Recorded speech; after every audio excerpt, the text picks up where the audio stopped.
We trust doctors with our lives, right?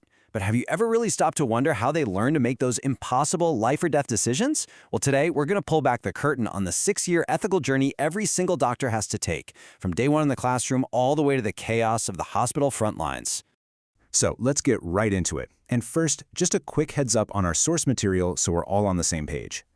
This whole analysis is based on a document compiled by ChatGPT, which looked at the medical ethics programs in Taiwan.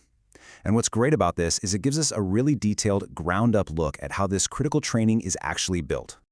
Okay, so when I say medical ethics, what do you picture? I bet for a lot of us, it's, a single, maybe kind of boring class that med students just have to slug through to check a box and get their degree. Sound about right? Well, that's where it gets interesting, because the reality is so much more involved than that. It's not one class at all. It's what educators call a spiral curriculum. Think of it like this. Students keep coming back to the same core ethical topics year after year, but each time the problems get more complex, building on what they've already learned as they get closer and closer to seeing real patients. So let's start where they start, at the very beginning.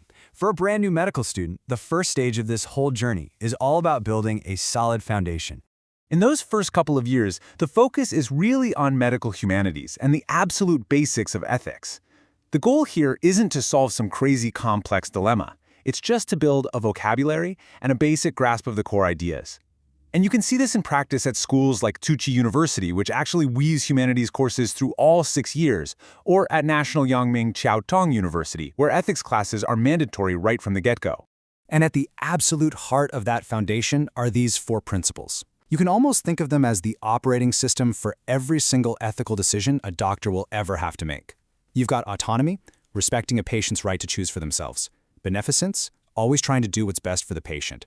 Non-maleficence, you've probably heard this one, first do no harm.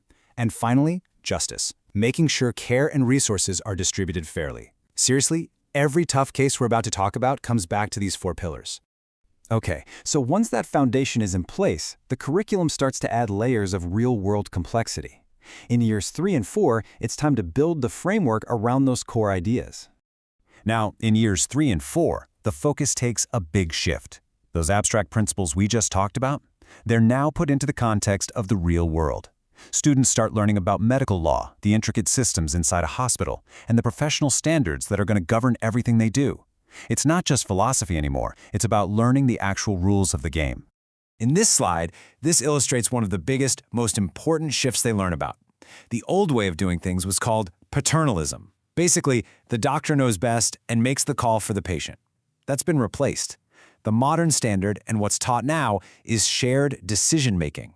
It's a team effort, a collaboration where the doctor brings the medical expertise, but the patient's own values and choices are right at the center of the final decision. And now we get to the most critical phase, years 5 and 6.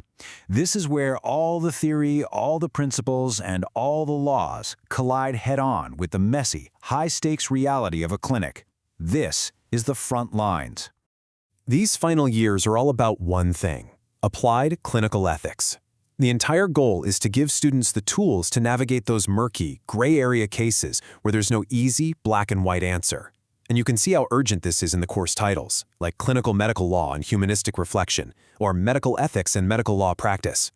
This is the final exam, and trust me, it's not written on paper. All of a sudden, the questions aren't theoretical anymore. You have a patient in front of you, and they're struggling to breathe. The textbook says you intubate, but what if that patient has a DNR, a do not resuscitate order? What do you do right now? And who even gets the final say?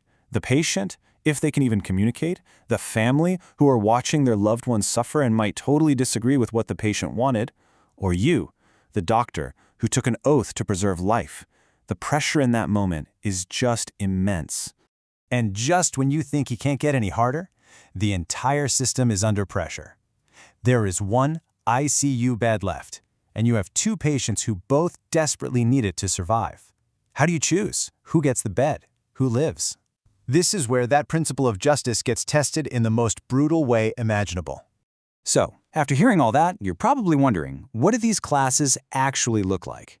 I mean, how do you even begin to teach someone how to answer these impossible questions? Well, let's take a look at the anatomy of an ethics course. It's a really active process.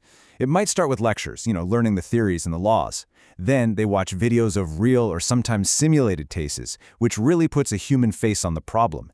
But the real core, the heart of the class, is step 3. Small group discussions. This is where students argue, they debate, they disagree, and they try to apply all those principles to a messy, real-life case. And finally, they have to present their judgment and explain why they made that call. And this right here, this one sentence, it perfectly captures the entire philosophy. See, medical ethics isn't about memorizing the right answer from a textbook, because a lot of the time there is no single right answer. It's all about developing the process for reaching a thoughtful, defensible, and ethical judgment, and that process is built on discussion. So, after 6 long years of this spiral curriculum, from abstract ideas to gut-wrenching choices in the clinic, what's the ultimate lesson? What's the biggest takeaway from it all? The student's journey really looks something like this. In year 1, all these theories feel super abstract, very academic.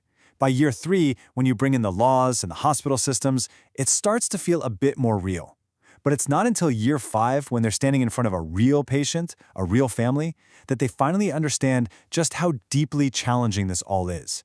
And that brings us to the most crucial point. The final, most important lesson isn't learned in a classroom. All those lectures, all those discussions, they're just training, they're preparation.